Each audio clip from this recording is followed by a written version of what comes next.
ভিডিওটি দেখার আগে সবার কাছে ছোট্ট একটা রিকোয়েস্ট করতে চাই, প্লিজ প্লিজ প্লিজ যারা ভিডিওটি দেখবেন সবাই একটা করে অবশ্যই সাবস্ক্রাইব করে যাবেন যদি ইউটিউব থেকে দেখে থাকেন, আর ফেসবুক থেকে দেখে থাকলে অবশ্যই ফলো করে দিবেন। আর যারা আমাকে ভালোবাসে তারা সবাই একটা করে লাইক দিয়ে দেখিয়ে দিবেন। Love you all. কি হলো, আপনি আমাকে মারলেন কেন? ওই মেয়েকে দেখে আমার মনে একটু মায়া জন্ম নিলেও আমি চোখ মুখ শক্ত করে বললাম, সেদিন যে ভরা মজলিসে আমাকে ল্যাং মেরে ফেলে দিয়েছিলে, এটা তার শাস্তি স্বরূপ দিলাম। ওই মেয়ে ফোপাতে ফোপাতে বলল, সেদিন আমি কি আপনাকে ইচ্ছে করে ল্যাং মেরে ফেলেছিলাম নাকি? ওই যে আমার বান্ধবীরা তো আমার সঙ্গে বাজে ধরেছিল, আপনাকে ল্যাং মেরে দিতে পারলেই 100 টাকা দিবে। আমি তো লোভ সামলাতে পারিনি, তাই আপনাকে ল্যাং মেরে ফেলে দিয়েছিলাম। ওই মেয়ে ছোট বাচ্চাদের মতো করে বলল, জানেন ওই হারামিগুলো এখনো আমার টাকা দেয়নি। আমি অবাক চোখে ওই মেয়ের দিকে তাকিয়ে রইলাম কিছুক্ষণ। কি সাংঘাতিক মেয়ে বাবা, সামান্য 100 টাকার জন্য মাঝ রাস্তায় ল্যাং মেরে আমাকে ফেলে দিল। পৃথিবীতে কি ছেলের অভাব পড়েছিল যে ল্যাং মারার জন্য তোমার আমাকেই পছন্দ হয়েছিল? ওই মেয়ে তাচ্ছিল্য মার্কে হাসি দিয়ে বলল, পৃথিবীতে অভাব পড়েছিল কি না জানি না, কিন্তু আমাদের নাগেশ্বরীতে আপনার মতো মেন্টাল ছেলের খুব অভাব। আমি চোখ পাকিয়ে বললাম, তোমার এত বড় সাহস, তুমি আমাকে মেন্টাল বললে? মেন্টাল নয় তো কি বলবো? ভর দুপুরে আপনি চোখে সানগ্লাস, কানে হেডফোন লাগিয়ে হাফ প্যান্ট পরে রাস্তায় মেয়েদের সামনে পাছা ঝোলাতে ঝোলাতে যেভাবে হাঁটছিলেন, সেটা একমাত্র মেন্টালের পক্ষে সম্ভব। এক্সকিউজ মি, ওটা হাফ প্যান্ট না, ওটাকে 3/4 বলে। আর আমি মোটেও দলিয়ে দলিয়ে হাঁটিনি সেদিন। চোখের ডাক্তার দেখাও গিয়ে, তোমার চোখে মনে হয় সমস্যা আছে। ওই মেয়ে আমার অতি নিকটে এসে বলল, ওই চেংড়িদের মতো এত ফাল পারেন কিসের জন্য? বেশি কথা না বলে টাকা দেন। আমি হাঁ করে ওর মুখের পানে চেয়ে রইলাম। ওই মেয়ে আমাকে হাঁ করে তার দিকে তাকিয়ে থাকতে দেখে বলল, হাঁ করে কি দেখেন? দেন, এখন আমার টাকা দেন। আমি অবাক হয়ে বললাম, কিসের টাকা? ভরা মজলিসে মাঝ রাস্তায় তুমি ল্যাং মেরে ফেলে দিলে আমাকে মাত্র 100 টাকার জন্য, আর তোমরা বেয়াদব বান্ধবীগুলো তোমাকে সেই টাকা এখনো দেয়নি, এখনো সেই টাকাও আমাকে দিতে হবে? আরে বুদ্ধ, আমি কি ওই টাকার কথা বলছি নাকি? তাহলে কিসের টাকা? আরে বাসর রাতে স্বামী বউকে উপহার দেয় না, আমি সেটার কথাই বলছি। আপনি তো আর আমার জন্য কোনো গিফট নিয়ে আসেন নাই, তাই এখন আমাকে টাকা দেন। আর আপনি যদি চান তাহলে বাজের 100 টাকাও দিতে পারে, আমি মাইন্ড করব না। বলেই মুচকি আসলো, ইম্পসিবল, আমি 1 টাকাও তোমাকে দিতে পারবো না। ওই মেয়ে চোখ বড় বড় করে আমার দিকে তাকিয়ে আমার আরো একটু কাছে এসে চোখে চোখ রেখে বলল, কি বললেন আবার একটু বলুন তো? আমি চোখ ফিরিয়ে নিয়ে বললাম, আমি 1 টাকাও তোমাকে দিতে পারবো না। বেয়াদব মেয়েটা সঙ্গে সঙ্গে আমার পাঞ্জাবির কলার ধরে মুখের কাছে মুখ নিয়ে এসে বলল, তুই দিবি না তোর বাপ দিবে। বলেই মেরে দিল সজোরে একটা লাথি। ও মা গো বলে আমি ফ্লোরে বসে পড়লাম। এই ফাঁকে পরিচয়টা দিয়ে নি, আমি শামিল ইয়াসার অঙ্কুর। আর এতক্ষণ যার সঙ্গে কথা বলছিলাম সে আমার সদ্য বিয়ে করা বউ। বিয়েটা যদিও জোর করে দেওয়া হয়েছে, তবুও বউ তো বউ। আপনাদের হয়তো জানতে ইচ্ছা করছে কিভাবে কি হলো, তাহলে শুনুন আমাদের কাহিনী। আমি কিছুদিন আগে বেশ বড়সড় একটা ছ্যাঁকা খাইছি, যার ফলে সারাদিন মন খারাপ করে বসে থাকতাম, কোনো কিছুই ভালো লাগতো না। একসময় মনে হতে লাগলো আমি ডিপ্রেশনে চলে যাচ্ছি। তাই মন ভালো করার জন্য কুড়িগ্রামে আমার কাকার কাছে চলে গেলাম। যদি মনটা একটু ভালো হয়, কাকা এখানে একাই থাকেন। তিনি সারাদিন অফিসের কাজ নিয়ে ব্যস্ত থাকেন, আর আমি সারাদিন বসে বসে ডিম পাড়ি। ইচ্ছে হলে সকাল বিকাল একটু আশেপাশে ঘোরাঘুরি করি। সেদিন কি হয়েছে বুয়া এলেন না, যার ফলে দুপুরে খাবার খাওয়ার জন্য আমাকে বাইরে যেতে হলো। আমার পরনে ছিল 3/4 প্যান্ট আর একটা ব্ল্যাক কালারের টি শার্ট। আমি আর চেঞ্জ না করেই কানে ইয়ারফোন গজিয়ে বাসা থেকে বেরিয়ে পড়লাম। একটা হোটেলে গিয়ে খেলাম। খাবারের কথা আর না বলি, কুড়িগ্রামের মানুষগুলো আবার রাগ করতে পারে, কিন্তু আমার কাছে আমার বগুড়ার খাবারই বেস্ট। তো অঘটন ঘটলো ফেরার পথে। আমি হেঁটে হেঁটে ফিরছিলাম। বেশ কিছুক্ষণ ধরে আমার পেছন থেকে মেয়েদের হাসাহাসির আওয়াজ কানে আসছিল, কিন্তু আমি সেদিকে নজর না দিয়ে ভদ্র ছেলের মতো মাথা নিচু করে হাঁটছিলাম। হঠাৎ করে একটা বেয়াদব মেয়ে আমার পাশে থেকে ল্যাং মারলো, আর আমি গিয়ে পড়লাম। গতকাল রাতে বৃষ্টিতে জমা পানির মধ্যে আমার অবস্থা দেখে মেয়েগুলো হাসিতে ফেটে পড়লো। আমি কাদা থেকে উঠে পা থেকে লোফার খুলে ওদের দিকে এগিয়ে যেতেই বেয়াদব চিংড়ি গুলো দৌড়ে পালালো। ইচ্ছে তো করছিল সবকটার গাল থাপ্পড় দিয়ে লাল করে দিতে। আমি একটু পেছন পেছন গেলাম ওদের। যে মেয়েটা আমাকে ল্যাং মেরেছিল সে আমাকে কাঁচকলা দেখিয়ে কুড়িগ্রামের আঞ্চলিক ভাষায় কি জানি বললো। আমি সেই কথার আগামাথা কিছুই বুঝলাম না। আমি ইচ্ছে করলে ওদেরকে ধরতে পারতাম, কিন্তু এটা তো আর আমার এলাকা না। আর এসব ক্ষেত্রে মেয়েদের কোনো দোষ থাকে না, সব দোষ হয় ছেলেদের। পরে কি থেকে কি কেসে ফেসে দিবে তখন হবে আরেক বিপদ। তাই আর ওদের পেছনে গেলাম না। কিন্তু কথাই আছে না, অবাগা যেদিকে যায় সন্ধ্যা সেদিকে হয়। আমার ক্ষেত্রেও ঠিক সেটাই ঘটলো। ফিরে এসে দেখি আমার একটা লোফার কুত্তা মুখে নিয়ে বিদ্যুৎ গতিতে ছুটে চলেছে। হাই হাই, আমার 2200 টাকা দামের লোফার কুত্তার মুখে আমি এখন পাই কি দিব? আমার 2200 টাকা দামের লোফার না, মানে 2199 টাকা। তখন আমার ওই মেয়েগুলোর উপর সেই রকম রাগ উঠেছিল। ইচ্ছে তো করছিল খুন করে ফেলি, পরের দিন আমি সকাল থেকে বিকাল অব্দি ওই রাস্তায় দাঁড়িয়েছিলাম, কিন্তু ওই বেয়াদব মেয়েগুলোর দেখা পেলাম না। আজ দেখা পেলে উচিত শিক্ষা দিতাম। দুদিন পর আমি টিকিট কাউন্টার থেকে টিকিট নিয়ে বাসায় আসছিলাম। আজ আমি বগুড়ায় যাব 4টায় বাস। হঠাৎ খেয়াল করলাম সেদিনে সেই মেয়েগুলো আমার সামনে সামনে হাঁটছে। আমার প্রাণ যেন খুশিতে ভরে উঠলো। এবার হবে আসল খেলা, আমাকে ল্যাং মারার উচিত শিক্ষা দিব এবার। ওরা গ্রামের রাস্তা ধরলো, আমিও ওদের পিছু নিলাম। রাস্তাটা বেশ ফাঁকা। আমি একবার ভালো করে সামনে পেছনে দেখে নিয়ে তাদের সামনে গিয়ে টাইটানিকের মতো দুহাত প্রসারিত করে দাঁড়িয়ে দুপাটি দাঁত বের করে একটা শয়তানি হাসি দিয়ে বললাম, কি মিস, চিনতে পেরেছেন তো? আমাকে দেখে ওদের চোখ ছানা বড়া। আমি ওই মেয়ের দিকে এগিয়ে ওকে ভয় দেখানোর জন্য ওর হাত ধরে বললাম, তুমি সেদিন আমাকে কাদায় ফেলেছিলে, আজ আমি তোমাকে ড্রেনে ফেলবো। ভেবেছিলাম ভয় পেয়ে সরি টরি বলবে, কিন্তু বেয়াদব মেয়েটা আমার হাতে জোরে একটা কামড় বসিয়ে দিল। ব্যথায় আমি ওর হাত ছেড়ে দিতেই ও দৌড়াতে শুরু করলো। আমিও হাল ছাড়ার পাত্র না, আমিও পেছন পেছন দৌড় দিলাম। এবার ওকে মজা বুঝিয়ে ছাড়বো। আমার সাথে দৌড়ে পার পাবে না। আমি কখনোই দৌড় প্রতিযোগিতা সেকেন্ড ছাড়া ফার্স্ট হতে পারিনি। একটা বাড়ির সামনে গিয়ে ওকে আবার ধরলাম। ওই মেয়ে কাঁপা কাঁপা কণ্ঠে বলল, খবরদার আমার সাথে উল্টাপাল্টা কিছু করার চেষ্টা করবেন না, তাহলে কিন্তু ভালো হবে না বলে দিচ্ছি। মেয়ে সব দিক দিয়ে ফেসে গেছে, তবুও তার তেজ কমেনি। আমি ওই মেয়ের কানের কাছে মুখ নিয়ে গিয়ে ফিসফিস করে বললাম, বেয়াদব মেয়ে, তুমি আমার হাতে কামড় দিয়েছো না? আমি তোমার গালে কামড় দিব যে পরবর্তীতে কোনো ছেলের সাথে বেয়াদবি করার পূর্বে আমার দেওয়া শাস্তির কথা তোমার মনে পড়ে। খবরদার আমাকে ছুবেন না, তাহলে কিন্তু আপনাকে পস্তাতে হবে বলে দিলাম। আমি ওর গালের কাছে মুখ নিয়ে গিয়ে জোরে একটা কামড় বসাবো। ঠিক সেই মুহূর্তে কিছু সিনিয়র পার্সন এসে আমাকে ঘিরে ধরলো। এরপর উত্তম মধ্যম দিতে শুরু করলো। রাস্তাঘাটে মেয়েদের সাথে অসভ্যতামি করা, চল কমিশনারের কাছে চল বলে আমার কলার ধরে টানতে টানতে নিয়ে যাচ্ছে। আমি কত বললাম আমি কিছুই করিনি, আপনারা ভুল বুঝতেছেন, কিন্তু কেউ আমার কথা শুনলো না। কি এক বিপদ! কমিশনারের বাসায় আমাকে নিয়ে বিচার হলো। কমিশনার পারলে আমাকে গিলে খায়। মুরব্বীদের কেউ কেউ বলছেন এই শালাকে পুলিশে দেন। এই জীবনে আমার একটা খারাপ রিপোর্ট নেই, এখন যদি আমাকে পুলিশে দেয় তাহলে আমি বাসায় মুখ দেখাবো কিভাবে? হায় আল্লাহ, এই কোন বিপদে পড়লাম আমি। আমি মনে মনে বললাম, আল্লাহ তুমি আমাকে এই বিপদ থেকে রক্ষা করো, আমি 50 টাকা ফকিরকে দিব। সঙ্গে সঙ্গে আমার মনে হলো কে যেন আমার কানে ফিস ফিস করে বলছে, অঙ্কুর তুই এত কিপটা কেন? আমি আবার বললাম, আচ্ছা 500 দিব। না, এটাও অনেক কম, তাহলে এই মাসে বেতনের অর্ধেক দিব। না, এটা আবার বেশি হয়ে যাচ্ছে, অর্ধেকের অর্ধেক দিব। আল্লাহ, এর থেকে বেশি আমি দিতে পারবো না, তুমি প্লিজ আমাকে এবারের মতো বাঁচিয়ে দাও। গ্রামবাসীর কথা শুনে তিনি ওইমিকে ডাকলেন। কমিশনার ওইমিকে তার পাশে বসিয়ে নরম স্বরে জিজ্ঞেস করলেন, মা, সত্যি কি চ্যাংড়া তোমার সাথে কিছু করেছে? সঙ্গে সঙ্গে ইন্ডিয়া যেমন সুইচ গেট খুলে বাংলাদেশকে পানিতে ভাসিয়ে দেয়, ওই মেয়েও ঠিক তেমনি তার চোখের পানি দিয়ে পদ্মা মেঘনা ভাসিয়ে দিচ্ছিল। একটু পর ফুপিয়ে ফুপিয়ে কাঁদতে কাঁদতে বলল, বাবা, এই চ্যাংড়া অনেকদিন ধরে আমার পিছু নিয়েছে, অনেকদিন ধরেই আমাকে প্রেমের প্রস্তাব দিচ্ছে। আমি ওনার কুপ্রস্তাবে রাজি না হওয়ায় আজ আমার সাথে। বলে আবার কান্না করতে শুরু করলো। আমি তো যেন আকাশ থেকে পড়লাম। শেষ পর্যন্ত কমিশনারের মেয়ে, তাও আবার 1 নম্বরের মিথ্যাবাদী। কত বড় অভিনেত্রী, আমি নাকি ওর পেছন পেছন ঘুরি। ও আল্লাহ, তুমি আমাকে বাঁচাও, আমি আমার এই মাসের অর্ধেক বেতন ফকিরকে দান করব। আল্লাহ, তুমি আমারে বাঁচাও। আঙ্কেল, আপনি বিশ্বাস করেন আপনার মেয়ে মিথ্যা কথা বলতেছে? প্রেমের প্রস্তাব তো দূরের কথা, আমি কখনোই ওর পেছন পেছন ঘুরি নাই। 3 দিন আগে সে আমাকে মাঝ রাস্তায় ভরা মজলিসে ল্যাং মেরে কাদায় ফেলে দিয়েছিল। আঙ্কেল জানেন, আপনার মেয়ের জন্য আমার 2200 টাকার জুতা, না মানে 1 টাকা ছাড় দিয়েছিল, 2199 টাকার জুতা কুকুর নিয়ে পালিয়েছে। আমি শুধু সে যেন পরবর্তীতে আর কোনো ছেলের সাথে বেয়াদবি না করে, এই জন্য তাকে একটু ভয় দেখানোর জন্য ওর হাত ধরেছিলাম। তাছাড়া আমি আর কিছু করিনি আঙ্কেল, আমার কোনো খারাপ মতলব ছিল না। আমি মেয়েদের সবসময় সম্মান করি। ওই মেয়ে ওর বাবাকে জড়িয়ে ধরে বলল, বাবা, এই শয়তান চ্যাংড়া মিথ্যা কথা বলছে, ওই কুত্তা আমার গায়ে হাত দিয়েছে। বলে আবার ফুপিয়ে ফুপিয়ে কাঁদতে লাগলো। কমিশনার সাহেব আর নিজেকে কন্ট্রোল করতে পারলেন না, সজোরে এক থাপ্পড় আমার গালে বসিয়ে দিলেন। আমার গালে থাপ্পড় পড়ার পর আমি করুণ চোখে ওই মেয়ের দিকে তাকাতেই দেখলাম বেয়াদব মেয়েটা আমার দিকে তাকিয়ে মুখ ভেঙচি কাটছে। আমি গালে হাত দিয়ে ভাবতে লাগলাম, কি সাংঘাতিক মেয়ে, একের পর এক মিথ্যা কথা বলেই যাচ্ছে। আমার আর বুঝতে বাকি রইল না যে বেয়াদব মেয়েটা স্টার জলসার সিরিয়ালের নিয়মিত দর্শক, তা না হলে এমন নিখুঁত অভিনয় করতে পারতো না।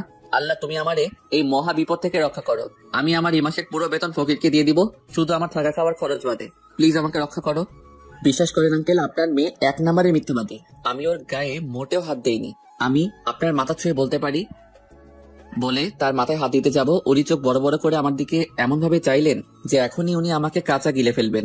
আমি ভয় হাত ঘুরিয়ে আমার মাথায় রেখে আমতা আমতা করে বললাম, না মানে আমার মাথায় হাত রেখে বলছি আঙ্কেল, আমি সত্যি ওর গায়ে হাত দেইনি।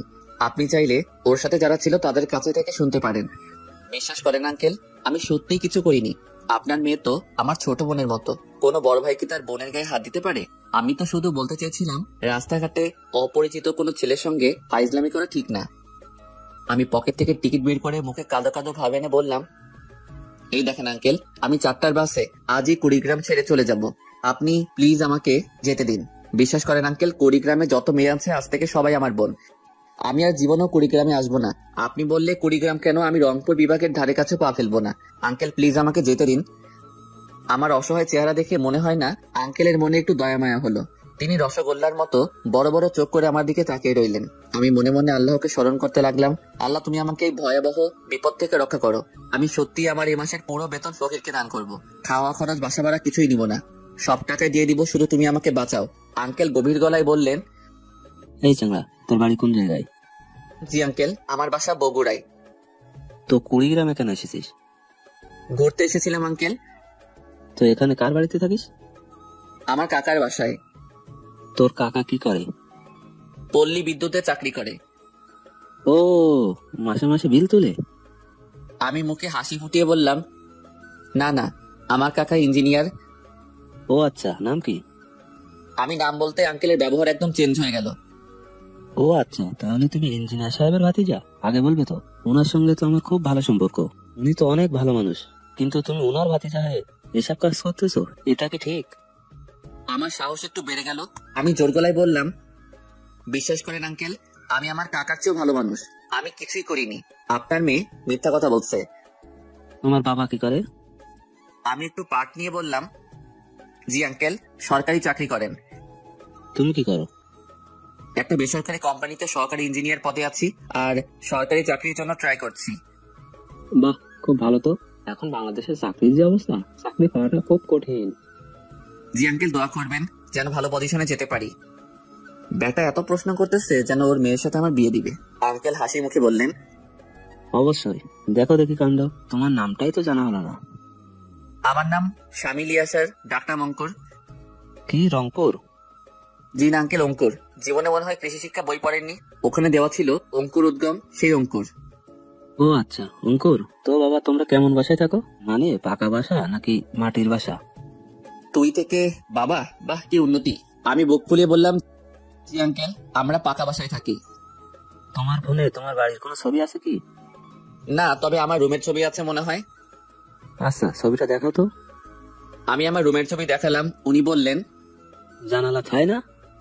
আসলে একতলা বাসা তো, তাই ঠাই লাগানো হয়নি। আমাদের ওখানে চোরের উপদ্রব বেশি তো। ও আচ্ছা, তা বাবা, বাসায় গ্যাস আছে তো নাকি?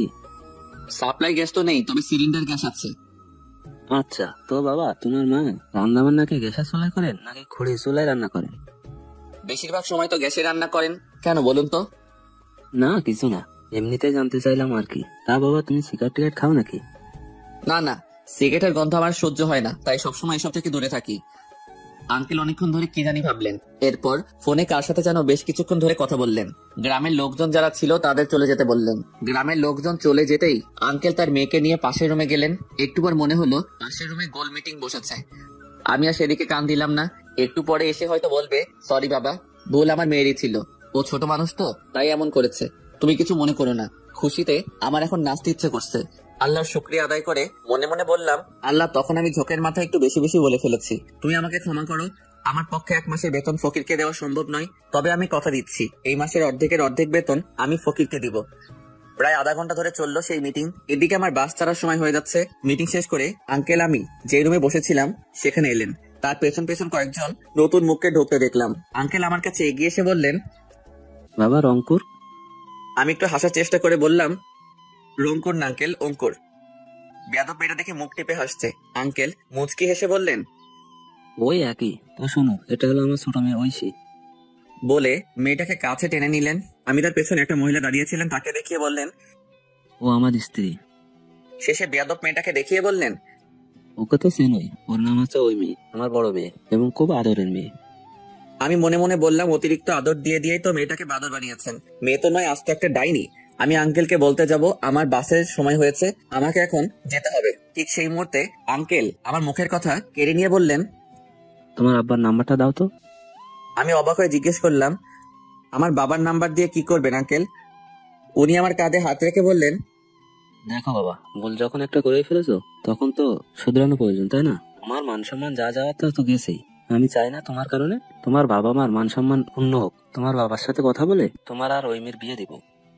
কথাটা শোনার সঙ্গে সঙ্গে আমার মাথায় যে কটা চুল বাকি ছিল সেগুলো যেন ঝরে পড়ে গেল। ওরে আল্লাহ, এ কি মহা বিপদে পড়লাম।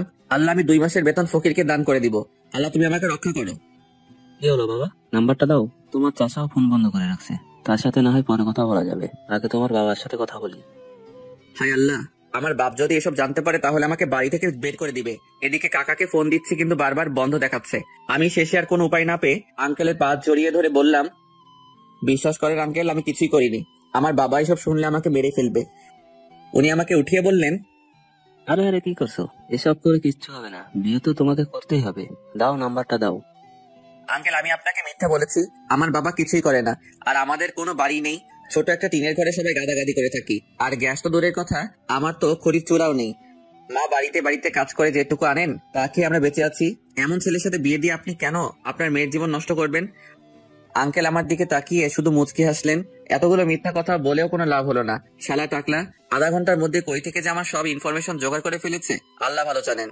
আল্লাহ, আমি আমার 3 মাসের বেতন ফকিরকে দান করব, তবু তুমি এই বেয়াদব মেয়েটার সাথে আমার বিয়েটা আটকাও। আমি কত কিছু বললাম কিন্তু কিছুতেই কিছু হলো না। শেষ পর্যন্ত ওই বেয়াদব মেয়েটাকে বিয়ে করতে হলো। বিয়ের সব কাজ সম্পন্ন হয়ে গেলে আমি বললাম, আঙ্কেল বিয়ে তো করলাম, এখন কি আমি যেতে পারি?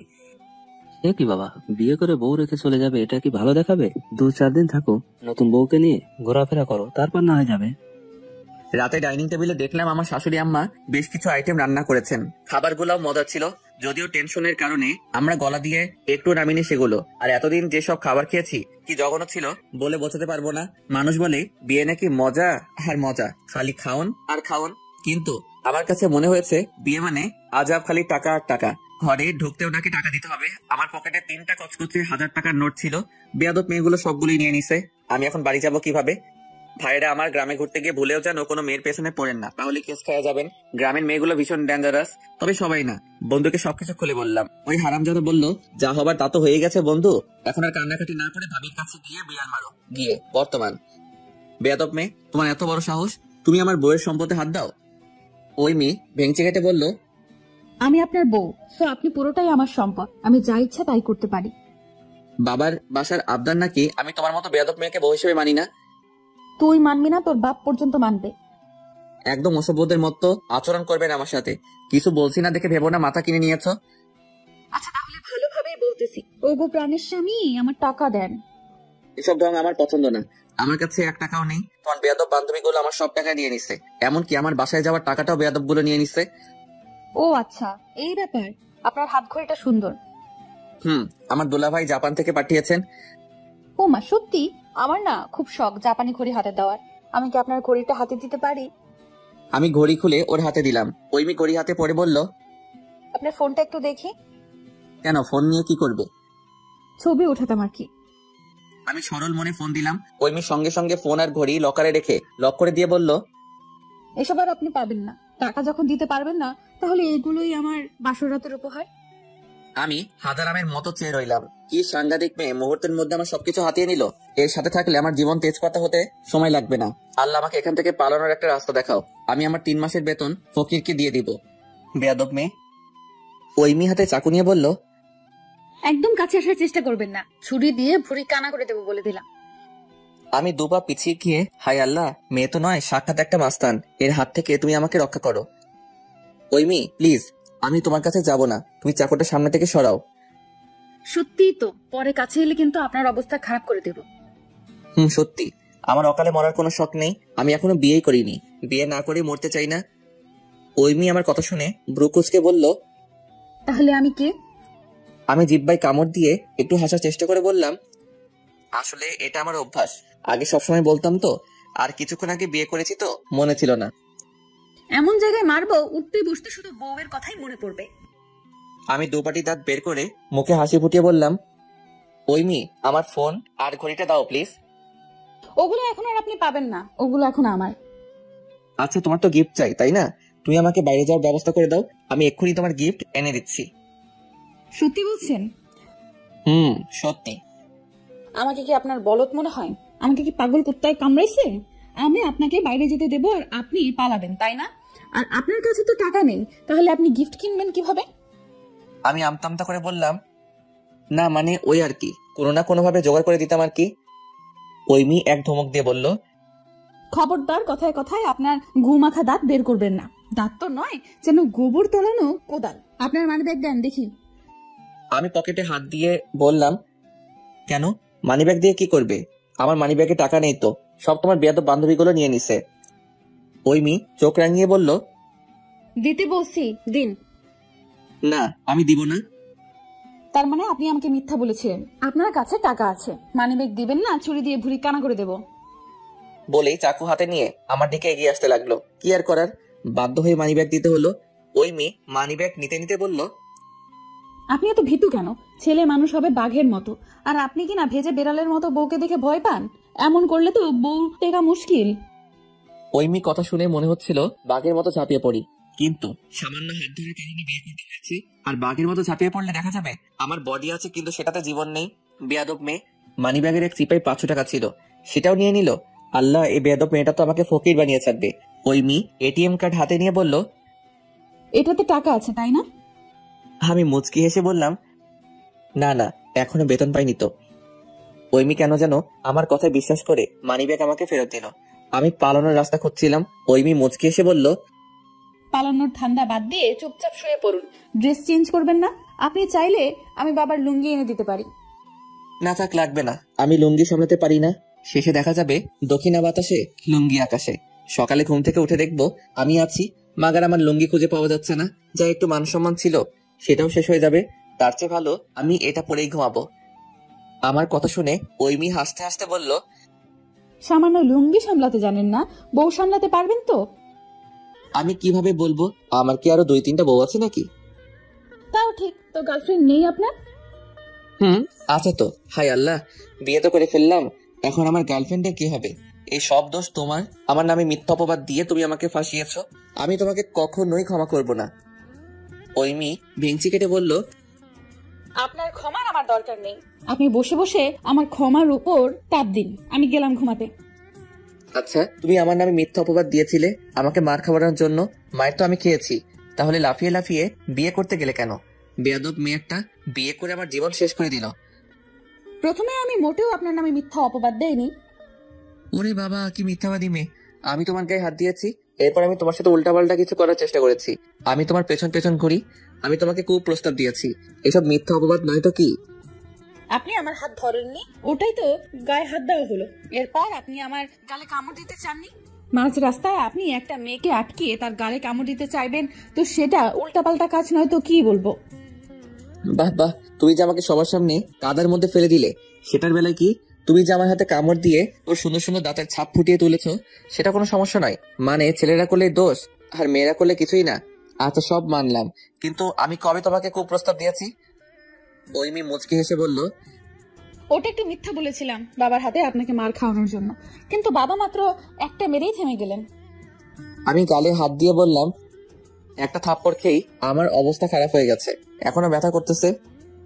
ওই মেয়ে আমার গালে আলতো করে তার কোমল হাত ছুঁয়ে বলল, অনেক জোরে মেরেছিল তাই না? আমার শরীরের মধ্যে যেন এক অন্যরকম শিহরণ খেলে গেল। আমি সঙ্গে সঙ্গে চোখ বন্ধ করে ফেললাম। প্রথম কোনো মেয়ের ছয়। আমি বরাবরই মেয়েদের থেকে দূরে দূরে থাকতাম। যে মেয়েটার সাথে সম্পর্ক ছিল তার সঙ্গেও কখনো দেখা হয়নি। ওই মেয়ে আমার হাত ধরে ঝাঁকুনি দিয়ে বলল, কি মিস্টার, কই হারিয়ে গেলেন? আমি আস্তে আস্তে বললাম, কোথাও না তো। আমাকে বিয়ে করলে কেন? আমি তো বিয়ে করতে চাইনি, কিন্তু বাবা বলল আপনার পরিবার নাকি অনেক ভালো, আপনি ছেলেটাও নাকি অনেক ভালো, আপনি আমাকে সুখে রাখবেন। আর আমি আরেকটা জিনিস ভাবলাম, ট্যাবলা ছেলে এখন খুঁজলেও পাওয়া যাবে না। আর যে কথাটা ভেবে আমি রাজি হয়েছি সেটা হলো, আমার একটা বান্ধবী আছে বিবাহিত, ওর স্বামীর কাছে যা চায় ওর স্বামী ওকে তাই দেয়। আমি বাবার কাছে অনেক কিছু চাইলে বাবা অনেক সময় দেয় না, তো ভাবলাম বিয়ে করলে আপনার কাছে যা চাবো আপনি তাই দেবেন, তো বিয়ে করাই ভালো। যখন যেটা চাইবো তখন সেটাই পাওয়া যাবে। কি মজা বলেন? আহা, কি বুদ্ধি! মহারানী যখন যেটা আবদার করবে সঙ্গে সঙ্গে পূরণ করতে হবে। টাকা যেন গাছের পাতা, গাছ ধরে চাকরি দিলেই পাওয়া যায়। স্বামীকে ফকির করবার ধান্দা। আমি 1 টাকাও তোমার পিছনে খরচ করতে পারবো না। ওই মেয়ে ভেঙচি কেটে বলল, আপনার থেকে টাকা কিভাবে খসাতে হবে সেটার প্ল্যানিং আমি করে ফেলেছি, ওসব নিয়ে আপনার চিন্তা করতে হবে না। এইটুকু সময়ের মধ্যে এত কিছু প্ল্যানিং করে ফেলেছো? সাংঘাতিক মেয়ে তো তুমি। আমাকে কি আপনার কাঁচা খেলোয়াড় মনে হয়? বয়সে আপনার থেকে ছোট হতে পারি, কিন্তু বুদ্ধিতে আমার কাছে মার খেয়ে যাবেন আপনি। তোমার তো মন্ত্রীর ছেলের সাথে বিয়ে করা উচিত ছিল। তোমার শ্বশুর জনগণের টাকা হাতিয়ে নিত আর তুমি বসে বসে শুধু টাকা উড়াতে। বিয়ে যখন আপনার সাথে হয়েই গেছে, এখন আর ওসব ভেবে লাভ আছে? তো আপনার গার্লফ্রেন্ডের কথা বলেন, দেখতে কি সেই রকম সুন্দরী? দেখিনি কখনো, বলবো কিভাবে? ওই মেয়ে অবাক হয়ে বলল, কি বলেন? তার মানে মেয়েটাকে আপনি চেনেন না, ফোনের মাধ্যমে প্রেম? হুম। ওই শাকচুন্নি নিশ্চয়ই বলেছে হিন্দি সিনেমার মতো দেখা করার আগ পর্যন্ত আপনাকে কোনো ছবি দেখাবে না। হুম। আপনি এত বলদ কেন? সমস্যা নেই, আমার সাথে থাকলে এমনিতেই ঠিক হয়ে যাবেন। তো আপনার কেমন গার্লফ্রেন্ড? একবারও তো ফোন দিয়ে আপনার খোঁজ নিল না। ব্রেকআপ হয়েছে, আমি মন খারাপ করে বললাম। ও আচ্ছা, আপনি তাহলে ছ্যাঁকা খাওয়া মাল। বলেই হি হি করে হাসতে লাগলো। সি কথার কি শ্রী? এমনি ওকে ফেসবুকে মেসেঞ্জারে ফোন থেকে ব্লক মেরে দিন। ও ফোন তো আমার কাছে, সমস্যা নেই, আমি বড় ব্লক মেরে দেব। এই যে মিস্টার বলদ, আজ থেকে আমি ছাড়া পৃথিবীর সব মেয়ে আপনার বোন, কথাটা মাথায় ভালো করে ঢুকিয়ে নিন। আচ্ছা ঠিক আছে, কিন্তু শাশুড়ি আম্মা কেউ কি আপু বলে ডাকবো? ওই মেয়ে চোখ বড় বড় করে বলল, মাকে কেন আপু বলে ডাকবেন? না মানে তুমি তো একটু আগে বললে পৃথিবীর সব মেয়ে আমার বোন, তাই বললাম আর কি। আপনাকে না বলছি আপনার এই গু মাখা দাঁত আমার সামনে বের করবেন না। আর সব মেয়ে বলতে ইয়াং মেয়েগুলোর কথা বলেছি। ও আচ্ছা ঠিক আছে। মনে থাকে যেন। আর ভুলেও যদি কোনো মেয়ের দিকে তাকিয়েছেন, তাহলে এক বাড়ি দিয়ে আপনার চান্দু স্টেডিয়ামে ফাটিয়ে দেব।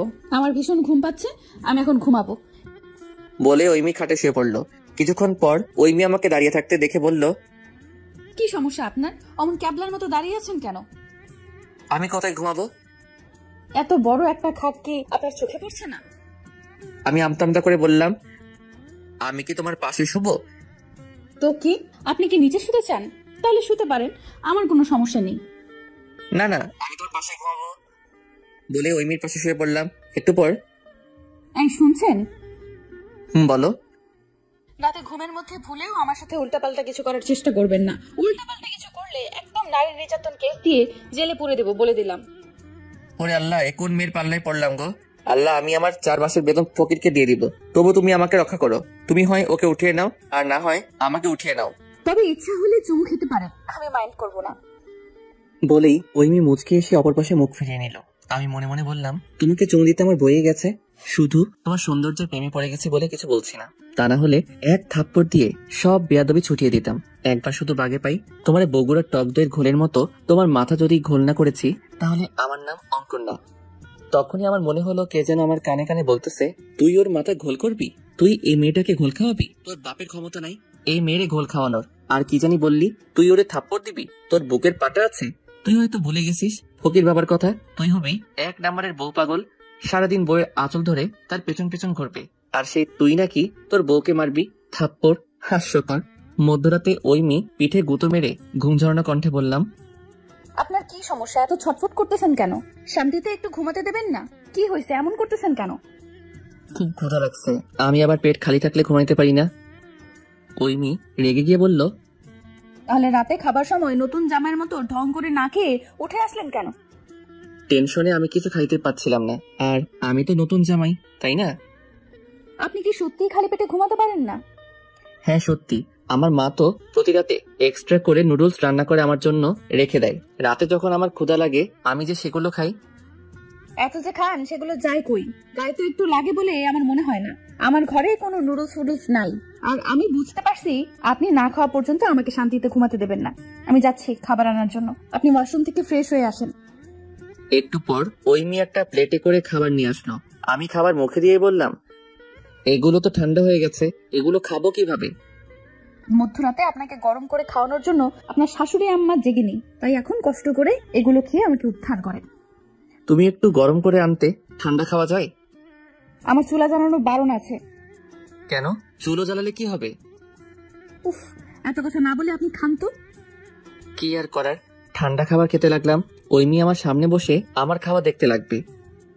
তোমার ক্ষুধা লেগেছে নাকি? চাইলে তুমি আমার সঙ্গে খেতে পারো, আমি এতগুলো খাবো না। যাও গিয়ে হাতটা ধুয়ে আসো। না, আপনি খান, আমি দেখি, আমার ক্ষুধা নাই। আমি আর কথা না বাড়িয়ে খেতে লাগলাম। কিছুক্ষণ পর ওই মেয়ে হাঁ করে বলল, আমাকে একটু খাইয়ে দিন না। ওই মেয়ে কথা শুনে প্রথমে আমি ভেবেছিলাম আমি সরাসরি বলে দিব সে যেন নিজে হাতে খায়, কিন্তু ওর চোখে চোখ পড়তেই আমার কেমন জানি ওর প্রতি অদ্ভুত একটা মায়া জাগ্রত হয়। আমি এক লোকমা ওর মুখের সামনে ধরতেই ও গপ করে খেয়ে নিল। আমিও খেলাম। ওকেও খাইয়ে দিলাম। ওকে খাওয়ানোর সময় বারবার শুধু ওর চোখের দিকে চাইছিলাম। ওই মেয়ে এক সময় সেটা খেয়াল করে বলল, কি দেখছেন? আমি প্রথমে একটু ঘাবড়ে গেলেও পরে মিষ্টি হেসে বললাম, তোমার চোখ দুটো অসম্ভব সুন্দর। আর আমি বলছি সুন্দর না? তুমি অনেক সুন্দর। ওই মেয়ে মুচকি এসে বলল, জি না, আমি সুন্দর না, আমি সুন্দর। জানো এমি, তোমার চোখে যে কি পরিমাণ মায়া তা আমি বলে বোঝাতে পারবো না। তোমার চোখ দুটি যদি কোনো কবি দেখতেন তাহলে হয়তো এতক্ষণে কবিতা লিখে ফেলতেন। খাওয়া দাওয়া শেষ করে ওইমি বলল, যদি আপনি কিছু মনে না করেন তাহলে আমি একটা কথা বলতে চাই। কথা বলবে তো এতে আবার অনুমতি নেওয়ার কি আছে? নির্দ্বিধায় বলে ফেলো। আসলে আই এম সরি, আমার জন্য আপনাকে অনেক অপমানিত হতে হয়েছে। আমার জন্য হয়তো আপনার বিয়ে নিয়ে অনেক স্বপ্ন ভেঙে গেছে। আমার জন্য আপনি মার খেয়েছেন, আমার জন্য আপনি অনেক কষ্ট পেয়েছেন। আমার দুষ্টামির জন্য আজ আমার আর আপনার বিয়েটা হয়েছে। আপনার বিয়ে নিয়ে হয়তো অনেক স্বপ্ন ছিল, আপনার বউকে নিয়ে হয়তো অনেক স্বপ্ন ছিল। আমার চেয়ে অনেক সুন্দর বউ আপনি হয়তো কল্পনা করতেন। আসলে আমি বিয়ে করতে চাইনি, বাবার জোরাজোরিতে রাজি হয়েছি।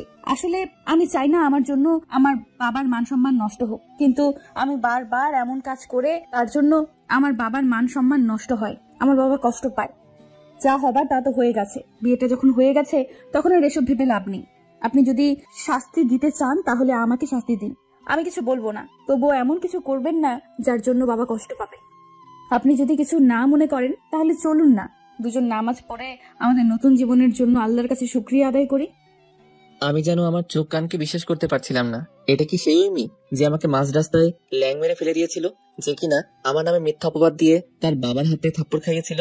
এটাই কি সেই বেয়াদব মেয়েটা যাকে শিক্ষা দেওয়ার জন্য আমি তার পিছু দিয়েছিলাম? মেয়েটা আসলে রহস্যময়। মোনাজাত শেষ করে আমি ওইমিকে বললাম, মোনাজাতে কি চাইলে আল্লাহর কাছে? সত্যিটা বলবো নাকি মিথ্যাটা বলবো? অবশ্যই সত্যি বলবে। আপনি যেটা চেয়েছেন সেটা যেন আল্লাহ কবুল না করে, আমি এটাই চেয়েছি। আমি চোখ বড় বড় করে ওর দিকে তাকিয়ে বললাম, কেন? এমনটা চাওয়ার কারণ কি? কারণ আপনি চেয়েছেন আল্লাহর কাছে এই বেয়াদব মেয়েটার হাত থেকে আমাকে রক্ষা করো, ফকিরের টাকা পয়সা দেবেন, আরো কি যেন কথা বলছিলেন। তাই আমি চেয়েছি আপনার দোয়া কবুল না হয়। একবার যখন বিয়ে হয়েছে এত সহজে আপনাকে ছাড়ছি না মশাই। তুমি কিভাবে জানলে আমি ওটাই চেয়েছি? আপনি গাধার মতো জোরে জোরে বললে তো আমি জানতে পারবোই। আর শুনেন, টাকা না দিয়ে আমাকে দেন, আল্লাহ আপনার মঙ্গল করবে। আমার চেয়ে বড় ফকির এই পৃথিবীতে আর একটাও খুঁজে পাবেন না। তোমাকে টাকা দিতে আমার বয়ে গেছে। এখন যা ইচ্ছে বলুন, টাকা কিভাবে আদায় করতে হয় সেটা আমরা খুব ভালো করে জানা আছে। এই একটু আগেই তো তুমি ঠিক ছিলে, হঠাৎ এই ডাইনি রূপ ধারণ করলে কেন? সকালে ঘুম থেকে উঠে দেখি ওই মেয়ে তখনও ঘুমাচ্ছে। দুষ্ট মেয়েগুলোকে ঘুমন্ত অবস্থায় অসম্ভব সুন্দর দেখায়, ওই মেয়েকেও একদম পুতুলের মতো লাগছিল। আমি লকারে চাবি নিয়ে আসতে করে লকারটা খুলে আমার ফোন আর ঘড়িটা বের করে নিলাম। রুম থেকে বেরিয়ে আসবো কি জানি হলো, আবার পিছন ফিরে ওই মেয়ের দিকে তাকালাম। ওর কাছে গিয়ে বাম হাতটা নিয়ে আমার সবচেয়ে প্রিয় ঘড়িটা পরিয়ে দিলাম। এরপর ওই মেয়ের কপালে আলতো করে চুমু দিয়ে বিদায় জানালাম। বেয়াদব মেয়েটা ঘুমাচ্ছে, এটাই সুযোগ পালানোর, পরে যা হবে দেখা যাবে। এখন আগে পালাই। কিন্তু দুর্ভাগ্য, কথায় আছে না, অভাগা যেদিকে যায় সন্ধ্যা সেদিকে হয়। আমার ক্ষেত্রেও ঠিক তাই হলো। গেট খুলতেই দেখলাম শাশুড়ি আম্মা সামনে দাঁড়িয়ে আছে। আমাকে দেখে তিনি বললেন, এ কি বাবা, এত সকালে তুমি উঠে পড়েছো? ফাজিল মেয়েটা এখনো উঠেনি তাই না? দাঁড়াও, আমি ডেকে দিচ্ছি। না না, ডাকতে হবে না, ও ঘুমাক। তো বাবা তুমি ফ্রেশ হয়ে নাও, আমি তোমার জন্য টেবিলে নাস্তা দিচ্ছি। কাল রাতে তো ঠিকমতো খেলেই না। না আন্টি, আমি এখন কিছু খাবো না, এখন একটু ছাদে যাব। আন্টি কি মা বলবা? আর সিঁড়ি ঘরে তো তালা লাগানো আছে, দাঁড়াও আমি ঐশীকে বলে দিচ্ছি সিঁড়ি ঘরের তালাটা খুলে দিতে। না আন্টি, ওকে ডাকতে হবে না, আপনি আমাকে চাবি দিন, আমি নিজেই খুলে নিব। আগে মা বলো, এরপর চাবি পাবে, তা না হলে চাবি তোমাকে দেব না। আমি মুখে হাসি ফুটিয়ে বললাম, আচ্ছা মা, আমি কি চাবিটা এখন পেতে পারি? আমার শাশুড়ি আম্মা আমার হাতে চাবি দিয়ে আমার হাতটা শক্ত করে ধরে বললেন, আমার মেয়েটা খুব দুষ্ট, কিন্তু ওর মনটা খুব ভালো। জানি তোমাদের বিয়েটা স্বাভাবিক ছিল না, কিন্তু বাবা যেটা হবার সেটা তো হয়েই গেছে। জন্ম, মৃত্যু আর বিয়ে, এই তিনটা উপর আল্লাহর হাতে। এভাবেই তোমাদের বিয়েটা লেখা ছিল। ও আমাদের খুব আদরের মেয়ে, তুমি ওকে কষ্ট দিও না বাবা। তুমি দুদিন ওর সঙ্গে থাকলে বুঝতে পারবে ও মানুষ হিসেবে মোটেও খারাপ না। জানি এমন হুট করে কাউকে বউ হিসেবে মেনে নেওয়া সহজ না, তবে আমি জানি তুমি চেষ্টা করলে পারবে। আমি শুধু হাসলাম। আমার মাথার মধ্যে তখন শুধু ঘুরছে কিভাবে এই বাড়ি থেকে আমি পালাবো। শাশুড়ির কথা মাথায় নিলে আর এই বাড়ি থেকে পালানো আমার হবে না। ছাদে গিয়ে দেখলাম আশেপাশে বেশ কয়েকটা গাছ আছে। আমি তাড়াতাড়ি একটা গাছ বেয়ে নামছিলাম, এমন সময় ওই মেয়ে ছাদে এসে চোর চোর বলে চিৎকার করতে লাগলো। হঠাৎ ওই মেয়ের চিৎকার শুনে ভয়ে আমি কেঁপে উঠলাম। সঙ্গে সঙ্গে হাত ফসকে আমি ধপাস করে নিচে পড়ে গেলাম। ও মা গো, আমারে বাঁচাও গো, আমার কোমর ভেঙে গেল গো। ওই মি উপর থেকে 32টা দাঁত বাইর করে খিলখিল করে হাসতে লাগলো, মুখ ভেঙচি কেটে বলল, কেমন লাগে আমাকে রেখে পালিয়ে যাওয়া হচ্ছে? এখন বুঝ মজা। আল্লাহ, এই ডাইনির হাত থেকে তুমি আমারে বাঁচাও। ফকিরকে আমি আমার 5 মাসের বেতন দিয়ে দিব। আল্লাহ, তুমি আমাকে এর হাত থেকে বাঁচাও, তা না হলে ফকিরকে টাকা দিতে দিতে একদিন আমি নিজেই ফকির হয়ে যাব। বেয়াদব মেয়ে, দোয়া করে দিলাম তোমার স্বামী যেন নেশাখোর হয়, আর সকাল সন্ধ্যা যেন তোমাকে মারধর করে। বাংলাদেশের সবচেয়ে খারাপ মানুষটা যেন তোমার হাজবেন্ড হয়। শকুনের দোয়ায় গরু মরে না, আর আল্লাহ আপনার দোয়া কবুল করেনি, কারণ আমার স্বামী একটা ভিতরটি। আমাকে মারার সাহস নেই। উনি সিগারেটে মুখে দেয় না, আর তো নেশা করা দূরে থাকলে। আচ্ছা, আপনি সত্যিই সিগারেট খান না? সিগারেটের গন্ধ আমার সহ্য হয় না। ইস, আমার কত শখ ছিল আমার স্বামী সিগারেট খাবে, আমি তাকে মেরে মেরে কখনো একটু ভালোবাসা দিয়ে সিগারেট খাওয়া ছাড়াবো। আপনি কেন সিগারেট খান না বলেন তো? বুঝতে পেরেছি, এখন তোমার মার খাওয়ার জন্য আমার সিগারেট খেতে হবে, তাই তো? এই না, আপনি ভুলেও সিগারেট মুখে নেবেন না। ধূমপান স্বাস্থ্যের পক্ষে ক্ষতিকর। ওই মেয়ে একটু নিচে আসো তো, আমার পাটা মনে হয় ভেঙে গেছে। ঠিক আছে, আল্লাহ বিচার করছে। আমাকে রেখে পালাচ্ছিলেন না, এখন বুঝ মজা। ওই মেয়ে প্লিজ একটু নিচে আসো, আমি দাঁড়াতে পারছি না, সত্যি মনে হয় পাটা ভেঙে গেছে। এরপর যেটা হলো আমি দেখে তো অবাক, ওই মেয়ে গাছ বেয়ে নিচে নেমে এলো। কি সাংঘাতিক মেয়ে, গাছে উঠতে পারে। আমি অবাক হয়ে জিজ্ঞেস করলাম, ওই মেয়ে তুমি গাছে উঠতে পারো? হ্যাঁ মশাই, গ্রামের মেয়েরা সব পারে। এখন উঠেন দেখি। কিভাবে উঠবো? আমি তো পায়ের উপর ভর দিতে পারছি না। আমার কাঁধের উপর ভর দিয়ে ওঠার চেষ্টা করুন। ওই মেয়ের কাঁধে ভর দিয়ে হাঁটতে হাঁটতে বললাম, আমি যে পালিয়ে যেতে চেয়েছিলাম, এটা তোমার বাবা মাকে বলো না, যেন তারা কষ্ট পাবেন। আমি তো বলবোই, 100 বার বলবো। তার আগে একটা কথা, আপনি যে পালাচ্ছিলেন, আপনার চাচার কাছে গেলেই তো আপনার ঠিকানা আমরা পেয়ে যেতাম। আর বাবা তো আপনার সম্পর্কে সবকিছু খোঁজ খবর নিয়েছে, এমনকি আপনার মতো একটা বলদের সঙ্গে আমাকে বিয়ে দিয়েছে। এই খবরদার, আমাকে বলদ বলবা না, আমি মোটেও বলদ না। ওলে বাবা, আমার স্বামী তো রাগ করেছে। কেঁদো না বাবু, আম্মাকে বলে আসছি তোমার জন্য ফিডার তৈরি করতে। বেয়াদব মেয়ে, একদম ঢং করবা না, আমার এসব একদম পছন্দ না। আর আমাকে কি তোমার ফিডার খাওয়া বাচ্চা মনে হয়? না, আপনাকে তো আমার চুমু খাওয়া বাচ্চা মনে হয়। তারপর ওই মেয়ে গালে একটা চুমু দিয়ে বলল, ঠিক আছে, আর বলবো না। আমি চোখ বড় বড় করে ওর দিকে তাকিয়ে বললাম, এটা কি হলো? কেন চুমু খেলাম? তোমার সাহস তো কম না, তুমি আমার গালে চুমু দাও। ওরে বাবা, আপনি যখন আমার কপালে চুমু দিলেন তার বেলায় কিছু না, আমি দিলেই দোষ। আমি অবাক হয়ে জিজ্ঞেস করলাম, তুমি তখন জেগেছিলে? ওই মেয়ে মুচকি এসে একটু লজ্জা পেয়ে বলল, হ্যাঁ জেগেছিলাম। তাহলে তখন তুমি আমাকে আটকালে না কেন? আমি দেখতেছিলাম আপনি কি করেন। ওই মেয়ে তোমাকে ঘুমন্ত অবস্থায় অসম্ভব সুন্দর দেখায়। ওমা তাই? আমার প্রেমে টেমে পড়ে যাননি তো? তোমার মতো বেয়াদব মেয়ের প্রেমে পড়তে আমার বইয়েই গেছে। একদিন এই বেয়াদব মেয়েটার জন্যই পাগল হবেন।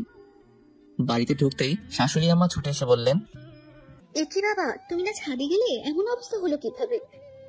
মা, তোমার জামাই লটকন গাছ থেকে পড়ে গেছে। হাই হাই, বলিস কি? কিভাবে পড়লো? কোথাও লাগেনি তো? সকাল সকাল তোমার জামাই লটকন গাছে উঠে চোরের মতো লটকন পাড়ছিল। আমি মনে করেছিলাম চোর, তাই চোর চোর বলে চিৎকার দিতেই তোমার জামাই বাবাজি ধপাস করে গাছ থেকে পড়ে গেছে। বলে ওই মেয়ে হু হু করে হাসতে লাগলো। কোথাও লাগেনি তো বাবা? এই মেয়েটা আসলে 1 নম্বরের বেয়াদব। স্বামী গাছ থেকে পড়ে গেছে আর ও নির্লজ্জের মতো হিহি করে হাসছে। ওই মেয়ে মুখ ভেঙচি কেটে বলল, উচিত শিক্ষা হয়েছে। এখন মা, আমাকে গালে দেওয়া বন্ধ করে বাবাকে ডাক দাও, ওনাকে হসপিটালে নিয়ে যেতে হবে। পাটা মনে হয় ভেঙে ফেলেছে। এক্সরে করার পূর্বে আমি আস্তে আস্তে বললাম, আল্লাহ দয়া করে পা যেন না ভাঙে। আমি ফকিরকে 500 টাকা দিব। থুকু, ফকিরকে দিলে কাজ হবে না, আমার বউকে 500 টাকা দিব। এটা বেশি কম হয়ে গেল। আচ্ছা, আরেকটা শূন্য বাড়িয়ে দিলাম, 5000 টাকা দিব। তবু তুমি আমার পাটাকে ভাঙার হাত থেকে রক্ষা করো। এক্সরে রিপোর্ট পাওয়ার পর আমার বউ বলল, 5000 টাকা রেডি করেন। কিসের 5000? ওই যে তখন আপনি বললেন না যে আপনার যদি পা না ভাঙে তাহলে 5000 টাকা দিবেন, আমাকে সেটার কথাই বললাম। ডাক্তার বলেছেন আপনার পায়ে কিছু হয়নি। তোমার মনে হয় মাথা খারাপ হয়েছে। আমি কেন তোমাকে 5000 টাকা দিতে যাব? আর আমি তোমাকে কোনো টাকা পয়সা দেওয়ার কথা কখনো বলি নাই। টাকা না দিলে আমি নিজেই আপনার পা ভেঙে দেবো বলে দিলাম। আল্লাহ, ফকিরকে এত এত টাকা দিতে চাইলাম, কিন্তু তুমি আমাকে এই বেয়াদব মেয়েটার হাত থেকে বাঁচালে না। আর এই বেয়াদব মেয়েটাকে 5000 টাকা দিতে চাইলাম, আর তুমি আমার কথা কবুল করে ফেললে। হায় রে কপাল, আমার জীবন তেজপাতা। আমি বেডে শুয়ে শুয়ে ঐশীর সঙ্গে গল্প করছি, ওই মেয়ে এসে ঐশীর পাশে বসতে বসতে বলল, এখন ব্যথা কি কমেছে? উইমি আমাদের দুজনের জন্য একটু চা নিয়ে আসো তো, মাথাটা একটু ধরেছে, খুব চা খেতে ইচ্ছে করছে। উইমি ভেঙচি কেটে বলল, ওশি তোর দুলাভাইকে বলে দে, যার খেতে ইচ্ছে করছে সে যেন বানিয়ে খায়, আমি কাউকে চা বানিয়ে খাওয়াতে পারবো না। দুলাভাই আপনি বসেন, আমি চা নিয়ে আসতেছি। আরে তুমি কেন যাবে? ও যাক না, সারাদিন তো কোনো কাজ নেই, শুধু দুষ্টুমি করে দিন পার করে, একটু কাজ করুক না। তুই আমার পাশে বসো, তোমার গল্প শুনতে ভালোই লাগছে। ওইমি ভেঙচি কেটে বলল। ঢং দেখে বাঁচি না। এরপর রাগে ফুসতে ফুসতে বাইরে চলে গেল। আচ্ছা ঐশী, তোমার বোন এমন কেন? ওর মতো বেয়াদব মেয়ে আমি আমার জন্মে দেখিনি। আপু মোটেও বেয়াদব না, ও একটু দুষ্টু টাইপের। ছোটবেলায় কিন্তু এমন ছিল না, একদম শান্তশিষ্ট ছিল। ক্লাস 5-এ পড়তে আপুর সাথে একটা দুর্ঘটনা ঘটে। আপুর সামনে একটা মেয়ে গায়ে কেরোসিন ঢেলে আগুন ধরিয়ে আত্মহত্যা করে। ওই ঘটনার পরে অনেকদিন অসুস্থ ছিল, কারোর সঙ্গে কথা বলতো না, রাতে ঘুমের মধ্যে চিৎকার করে উঠতো, আগুন দেখলে অনেক ভয় পেত। মা এখন আপুকে রান্নাঘরে ঢুকতে দেয় না। এরপর আস্তে আস্তে আপু স্বাভাবিক হতে শুরু করে। ওই ঘটনার পর আপু ভুল করলেও বাবা মা কিছু বলতো না, দুষ্টুমি করলে বাবা আপুকে আরো উৎসাহ দিত।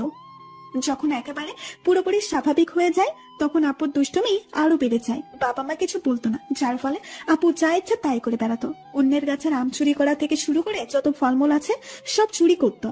আর আপুর বান্ধবীরাও প্রচুর দুষ্টু, ওদের সাথে মিশে মিশে আপুও দুষ্টু হয়ে গেছে। আর কমিশনারের মেয়ে তো যা ইচ্ছা তাই করে বেড়ায়, কেউ কিছু বলে না। আর ও দুষ্টুমি দেখতে দেখতে আমাদের অভ্যাস হয়ে গেছে। প্রতিদিন যে কত বিচার আসতো আগে, আর ও যদি দুষ্টুমি না করে তাহলে কেমন কেমন জানি লাগে। সেদিন মনে হয় যে বাড়িতে শোক দিবস পালন হচ্ছে, আর বাবার আশকারা পেয়ে পেয়ে আপু দুষ্টু হয়েছে। তবে আপুর মন কিন্তু খুব ভালো, ও হয়তো অনেক দুষ্টুমি করে কিন্তু কাউকে কখনো কষ্ট দিতে চায় না। আপু খুব মিশুক টাইপের মেয়ে। আমাদের বাসায় অবশ্য সবাই মিশুক, তবে আপু একটু বেশি। তবে দুলাভাই একটা কথা বলে, আপু কিন্তু ভীষণ অভিমানী। একবার যদি অভিমান করে বসে তাহলে তার অভিমান ভাঙানো কিন্তু খুব কঠিন, তো আপনি একটু সাবধানে থাকেন। আচ্ছা, তোমার আপুর কি কি পছন্দ? আপু ঘুরতে পছন্দ করেন, এরপর শাড়ি খুব পছন্দ করে, শপিং করতে পছন্দ করে, এরপর গিফট পেতে খুব পছন্দ করে। আপু যদি কখনো মন খারাপ হয় বা বাবা তার জন্য গিফট নিয়ে আসে আর ওর মন ভালো হয়েছে, বাবা তো প্রায় প্রতিদিনই আপুর জন্য গিফট নিয়ে আসে। তার মানে আমার আর ফকির হতে বেশি সময় লাগবে না। আল্লাহ তুমি আমাকে রক্ষা করো। কিছু বললেন কি? না না, কিছু বলিনি। রাতে ডাইনিং টেবিলে গিয়ে দেখি আমার চাচা কবজি ডুবিয়ে খাচ্ছে। আমাকে ওইমির কাঁধে ভর দিয়ে আসতে দেখে বলল, কি বেটা, ঘুরতে আসে বিয়ে করে ফেললি? একবার চাচারে খবর দিলি না? আব্বুর সাথে কথা বলছিলাম। আব্বু কি বলল? বিয়ে করছো তুই, জামাই আদর খাচ্ছিস তুই, মজা নিবো তুই, আমি কেন বলবো? তুই নিজে তোর বাপের সঙ্গে কথা বলবি। আমি বললে আমাকে বাড়ি থেকে বের করে দিবে, তুমি একটু বুঝিয়ে বলো না। আচ্ছা আগে খাইতে দে, তারপরে ভাববো বলবো কি বলবো না। শাশুড়ি আমা বলল, কি হলো বাবা, তুমি খাচ্ছ না কেন? খাইতে ইচ্ছে করতেছে না মা। সঙ্গে সঙ্গে ওইমি বলে উঠলো, আমি কিন্তু আজ মধ্যরাতে উঠে আপনাকে খাবার দিতে পারবো না, বলে দিলাম। এই মেয়েটা আমার ইজ্জত আর রাখলো না। রাতে ঘুমানোর সময় ধন্যবাদ ওইমি। ওটা ধন্যবাদ কেন? তুমি কাউকে আমার পালানোর কথা বলো নাই, তাই তোমার বাবা মা শুনলে হয়তো অনেক কষ্ট পেত। ও আচ্ছা, এই কথা। ধন্যবাদ দিয়ে আমার কাজ নেই, টাকা দেন। তুমি কথায় কথায় এত টাকা টাকা করো কেন? আচ্ছা বাদ দাও, ওইমি তোমার পুরো নামটা জানো কি? নিশা দানিকা ওইমি। হাই হাই, তুমি একাই দেখি তিনজনের নাম খাইয়া ফেলছো। ওইমির চোখ বড় বড় করে আমার দিকে তাকালো। এমন ভাবে তাকিয়ে আছো কেন? সত্যি তো বললাম, নিশাত, আতিকা, ওইমি, এটা একটা নাম হলো? মিছে মিছে তিনজনের নাম দখল করে বসে আছো। কাজটা তুমি মোটা ঠিক করোনি। যে কোনো একটা রাখতে এতগুলো নামের কোনো দরকার আছে? দেখেন, একদম উল্টাপাল্টা কথা বলে আমার মেজাজ খারাপ করবেন না। একদম লাঠি নিয়ে এসে আপনার পায়ে বাড়ি দিয়ে একদম সত্যি সত্যি ভেঙে দিব কিন্তু। আচ্ছা বলবো না, আমার মাথাটা খুব ব্যথা করতেছে, একটু টিপে দিবা? গলা টিপে দিব, নিবেন? ওইমি তুমি এমন কেন? তোমার বোন কত ভালো, কি সুন্দর করে কথা বললে, আমার পা টিপে দিল, আমারে নিজ হাতে চা বানিয়ে চা খাওয়ালো, কত সুন্দর কবিতা শোনালো, আর তুমি সামান্য মাথা টিপে দিতে পারবে না? যান না, ওর কাছেই যান না, ওকে আপনার কাছে ডেকে দিব। আপনার মাথা টিপে দিবে, আপনাকে কবিতা শোনাবে, গান শোনাবে, যা চাইবে তাই করবে। ইস, তাহলে তো আমি ভুল করে ফেললাম। ওকেই বিয়ে করা উচিত ছিল। ভুলবশত তোমার সঙ্গে হয়ে গেছে। শ্বশুর মশাইকে বিষয়টা বলতে হচ্ছে, ভুল করে মিস্টেক হয়ে গেছে, বউটা এক্সচেঞ্জ করতে হবে। ওই খবরদার আমার বোনের দিকে নজর দিবেন না, ও আপনার ছোট বোন হয়, ছোট বোনের নজরে দেখবেন। কিভাবে ও আমার ছোট বোন হলো? ঐশী তো আমার শালি হয়, আর শালি মানে আদিঘর। এমন মার মারবো সব লুচ্চামি ছুটে যাবে। সকালে ওরে আল্লাহ, ছি ছি ছি ছি ছি ছি, আপনি এত বড় বিছানায় হিসু করছেন? আমি লাফ দিয়ে উঠে বসলাম। আমার প্যান্ট সহ আমি যেখানে শুয়েছিলাম সেখানে অনেকটা অংশ জুড়ে ভেজা। আপনার লজ্জা শরম কিছুই নাই? এত বড় একটা ছেলে হয়ে আপনি বিছানায় হিসু করেন। এরপর জোরে জোরে চিৎকার করে বলতে লাগলো, মা মা, তোমার জামাই বাবাজি বিছানায় হিসু করেছে। আমি ঐমির মুখ চেপে ধরে বললাম, প্লিজ চিৎকার করো না, আমি সত্যি বলছি, আমি এমন কিছু করি না। তাহলে কি ভূত এসে আপনার প্যান্ট আর বিছানা ভিজিয়ে দিয়ে গেছে? বিশ্বাস করো ঐমি, আমার বুদ্ধি বয়স থেকে আমি কখনোই বিছানায় হিসু করিনি। আজ যে কিভাবে কি হলো আমি কিছুই বুঝতে পারছি না। তুমি প্লিজ কাউকে কিছু বলো না, আমার মান সম্মান যা ছিল তাও আর থাকবে না। আচ্ছা, কাঁদতে হবে না। আপনি যখন এত করেই বলছেন তখন আমি কাউকে কিছু বলবো না, কিন্তু আমার একটা শর্ত আছে। কি শর্ত? আমাকে 10,000 টাকা দিতে হবে। হায় আল্লাহ, এই বউ তো না আস্ত একটা ডাকাত, আমাকে ফকির বানিয়ে ছাড়বে। আল্লাহ, আমি বুঝতে পারছি ভবিষ্যতে আমি ফকির হতে চলেছি, তাই ভবিষ্যতের কথা চিন্তা করে সেই ফকিরকেই আমি আমার 5 মাসের বেতন দিয়ে দিব। তবু তুমি আমার বউকে আমার মতো একটু কিপটা বানিয়ে দাও। 10,000 টাকা? এত টাকা দিয়ে তুমি কি করবে? আমার কাছে তো এখন 1 টাকাও নেই। আমি অত কিছু জানি না। আমার টাকা না দিলে আমি সবাইকে বলে দিব আপনি বিছানায় হিসু করেছেন। আচ্ছা, আমি শ্বশুর আব্বার থেকে নিয়ে তোমারে দিবনি। আমি কি আমার বাবার টাকা চাইছি? আমি আপনার টাকা চাইছি। আমার শ্বশুর আব্বার টাকা মানে আমার টাকা, তাই না? সেখান থেকে না হয় তোমারে 10,000 টাকা দিলাম, ক্ষতি কি? তাই খবরদার আমার বাবার টাকার উপর নজর দিবেন না। আপনার থেকে টাকা চাইছি, আপনি যেখান থেকে পারেন সেখান থেকে এনে দেবেন, কিন্তু আমার বাবার কাছ থেকে নিতে পারবেন না। আচ্ছা ঠিক আছে, তাহলে তুমি আমাকে 10,000 টাকা দাও, সেখান থেকে আমি তোমারে 5,000 টাকা দিচ্ছি, পরে আর 5,000 টাকা দিয়ে দিব। ওই খবরদার আমার সঙ্গে বাটপারি করবেন না। টাকা না দিলে আমি সত্যি বলে দেব আপনি বিছানায় হিসু করেছেন। আচ্ছা, সবার সামনে তোমার স্বামীর ইজ্জতে ফালুদা করতে তোমার একটু কষ্ট হবে না? না, আমার কোনো কষ্ট হবে না। আমার তো বেশ ভালোই লাগে আপনার ইজ্জতের ফালুদা করতে। বাসায় নিয়ে যেয়ে তোমাকে দিয়ে যদি বাসার সব কাজ না করাইছি তাহলে আমার নাম অঙ্কর না। আচ্ছা যাও, টাকা দিবনি, কিন্তু এখন দিতে পারবো না, এখন আমার কাছে টাকা নেই। আচ্ছা পরে দিন, তবে মাথা ছুঁয়ে বলেন যে সত্যিই দিব। আপনি যে বাটপার। আমি ঐমির মাথায় হাত রেখে বললাম, আমি সত্যি দিব। আপনার মাথায় হাত রেখে বলেন, আমার মাথায় না। আমার মাথায় হাত রাখতে হবে? আচ্ছা রাখলাম, এবার বলো বিছানা ভিজে গেছে, এটার কি হবে? ওসব নিয়ে আপনাকে চিন্তা করতে হবে না, ওটা আমি ম্যানেজ করে নেব। ঐমি চলো না একটু বাইরে থেকে ঘুরে আসি, সকালে হাঁটাহাঁটি করলে মন ভালো থাকে। আগে আপনি যান, আগে আসেন। সকাল সকাল হাগলে সবকিছুই ফ্রেশ হয়ে যায়। ছি ছি ছি, কি সব বাজে কথা বলো। আমি তো ঠিকই বলেছি, রাস্তার মধ্যে যদি আপনার আবার চাপ দেয় তখন কি করবেন নি? এমনিতেই তো আজকে বিছানায় হিসু করে দিয়েছো। বললেই ঐমি হিহি করে হাসতে লাগতো। আজ তো একটা বেয়াদব মেয়ে। তুমি গেলে চলো, না হলে আমি একাই যাব। আপনার না পায়ে ব্যথা, আপনি হাঁটবেন কিভাবে? এখন আর ব্যথা নাই, ব্যথা করলে সমস্যা নাই তো, তুমি তো আছো, তোমার কাঁধের উপর ভর দিয়ে দিয়ে হাঁটবো।